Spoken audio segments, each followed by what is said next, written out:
With the way things have been going today, I'm gonna need about 3 more of these. Hi everyone, and welcome back to my channel. If you're new here, welcome. I'm Amber Rose, also known as the Religious Hippie. You can basically follow me on any social media platform. Just type in the Religious Hippie and you will find me. So today we're going to be talking about prayer aids. We're basically going to go over what I personally, this is my own personal list, have found helpful when praying, what helps me focus, what helps me stay motivated, etc. So let's get into it. So the first one we're going to go over is music. Music is important to me because it helps me to focus, but when I pray, I like to set the mood. So I will set up some music, I'll dim the lights, light a nice candle, whatever I need to do to set that mood. Given it's not every single time I pray, because that would be time consuming, but at night that is specifically what I try incorporating into my routine. Now a lot of the times the music can be hit or miss for me because if I had like a really long stressful day, I don't want to listen to more music because sometimes that'll just stress me out even more. So sometimes I will pray in just complete silence, and that is like really helpful and beneficial in my prayer life. Other days I really do prefer that music, and I go anywhere between instrumental to classical to Gregorian chant, and the instrumental is like instrumental praise music, and I actually have Spotify playlists for all of those linked below in the description if you'd like to go check them out and maybe try them out yourself. Some people pray better with music because the extra noise helps them to focus. Other people, they get really annoyed with the music, and the music can actually be more deterring than helpful.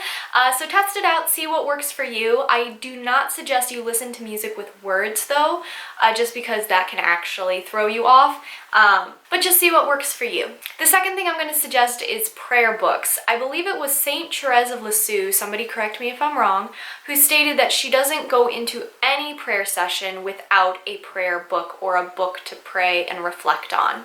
Now my favorite prayer book, as almost all of you guys should know by now, is Imitation of Christ. I won't shut up about it, and I refuse to shut up about it. So that is my #1 book that I take with me to adoration or into a prayer session, I guess you could say. But I do have some other ones that I actually really enjoy as well, and I'm going to link these below. So the first one is Mary My Hope, the second one is St. Joseph Daily Prayer Book, and the third one is the Catholic Book of Prayers. I also really love Tan Books. It's one of my most favorite places to get Catholic books. That's like actually really affordable. Not just that, but they actually have a clearance section on their website where you can get books for $5.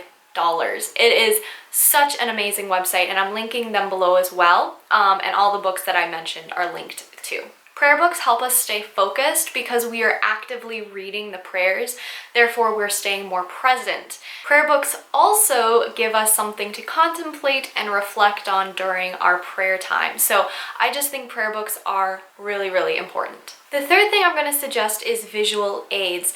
Now I usually do this when I'm praying the rosary because it really helps me meditate on the mysteries a little bit better, but you can do this with any prayer time you have. You can use icons, videos, photographs, you can use statues, paintings, whatever helps you to stay focused and visualize and keep your eyes on heaven.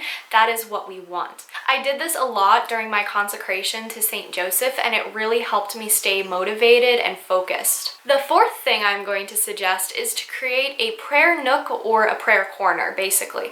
I do have a prayer nook, but I kind of want to move it.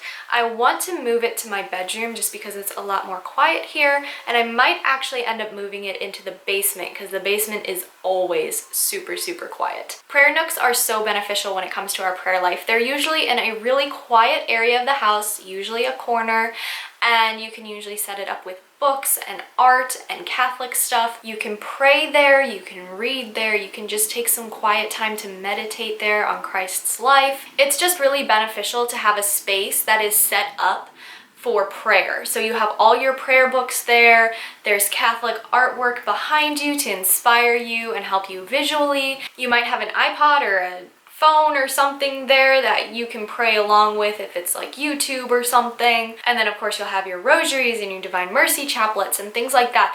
So just having that one little area in your house set up for prayer can be super beneficial. And it also kind of motivates us to pray because when we walk past it, I don't know if this is just for me, but whenever I walk past my prayer nook, I'm just like, oh, I should pray. Like, it's a visual reminder, but also it's so inviting and comforting and relaxing that I want to go there and I want to pray there. So that's just a little tidbit that I think is super helpful. Actually, Blessed Is She put out an article about how to create the perfect prayer nook, or how to create your own prayer nook. I forget which terminology they use, but I'm linking that below for you guys as well, because I think that article was so well put together and it was super beneficial for me to figure out what I wanted and needed in my prayer nook, and hopefully it'll help you guys too. All right, and last but not least, number 5, creating art through prayer.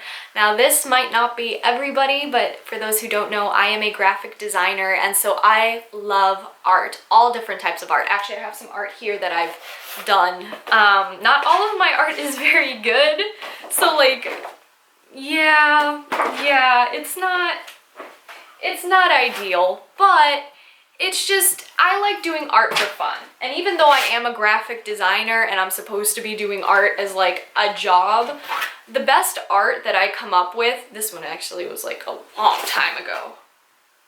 Anyway, the best art that I come up with is usually when I'm not supposed to be doing it, or when it's for fun. So yeah, but anyways, the whole point of creating art through prayer. So whenever I'm doing a painting, or I'm doing some drawing, or I'm doing drawing, people think that I have an accent. I don't. It's a speech impediment. I'm so sorry. So when I draw or something, I will be praying simultaneously while I do my artwork.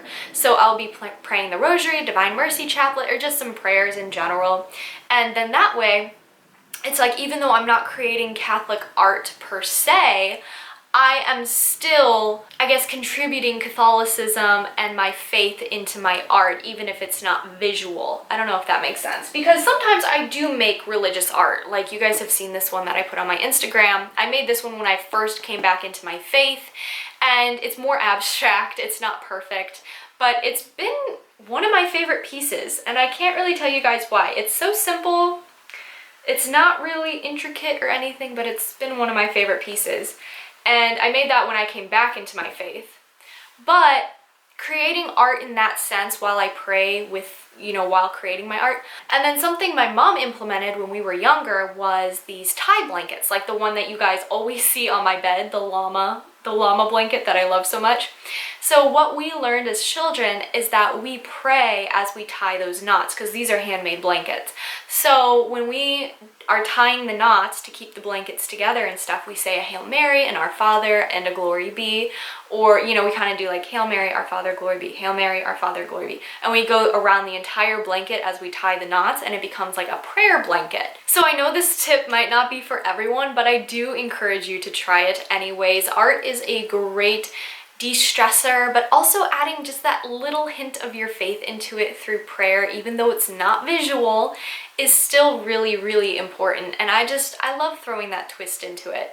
And my friends, like, they usually don't know that I do that. So when they receive gifts from me or something, I'm like, oh, I prayed while I made that for you and stuff, and they don't know that, of course.